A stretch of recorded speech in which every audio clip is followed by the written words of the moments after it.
Mike King here.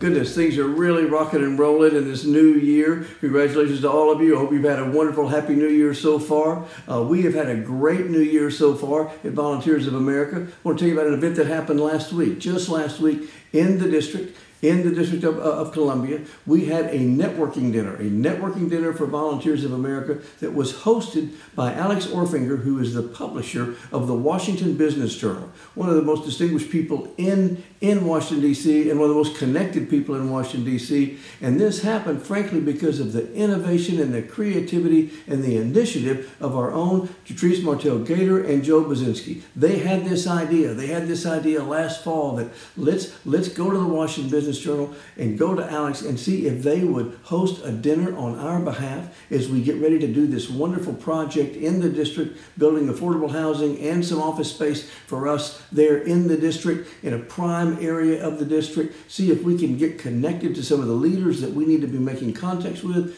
building relationships with, and goodness gracious, it came off. It could not have been any better than it was. Literally last week, fantastic work by everyone there, great networking, and just like always, as these prominent leaders from the District of Columbia heard more about Volunteers of America. They had heard of us, but didn't know that much about us. As they heard more about us, they did what everyone else does. They fall in love with Volunteers of America and primarily the work all of you do. When they heard about that work firsthand, including firsthand from our Chesapeake affiliate, right there in their backyard, Russ Snyder was there with one of his key board members. It was fantastic. And goodness, Russ was really going the extra mile, because literally at that moment when he was there, he had gotten word that his daughter was in labor, getting ready to have his grandchild, okay? And it would be several more hours before that grandchild would be delivered, but Russ stayed for dinner and then took off, and goodness, above and beyond the call of duty, Russ, and he did a fantastic job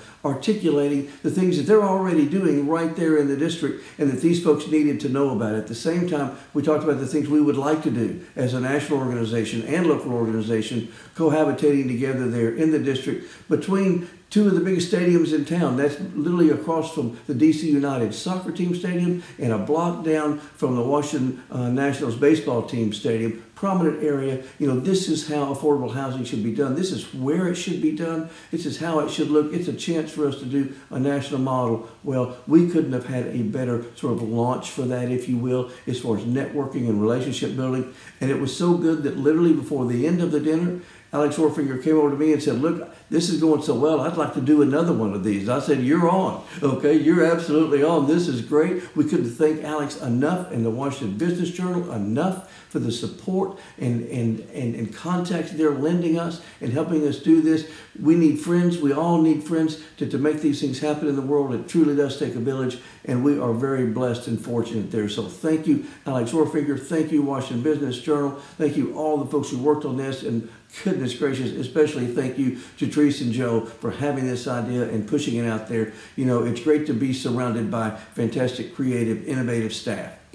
In addition to that, another great thing that happened, you know, as we say, our employees are our greatest resource, and we need to do everything we can to treat them well and to uplift them well. Our own Cindy Crane came up with a great idea this past week. We're literally offered in the middle of the wintertime a day at the islands, if you will, a day at the islands. We're literally decorated it in sort of island fashion, had a breakfast with island food, if you will, fresh fruit, healthy. It was a big hit. Everyone loved going down and having their breakfast and starting their day as if they were not in the dead of winter going to an office. No, they were relaxing in the Bahamas. You know, that's what you felt like as you went there. It couldn't have been better executed. It was a great idea, great timing, and oh my goodness, how uplifting it was, you know, for everyone's morale. It was fantastic. They already had good morale, but this made it even better. Even better. It was the cherry on top. So thank you, Cindy, and your entire team. This is a great example of things that we can do, and that's why I'm sharing it. Things that you can do, you know, that don't take a huge amount of effort, but it does take effort, and it mainly takes creativity and passion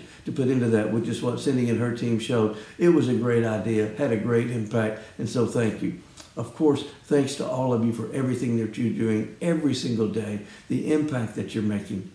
God bless you.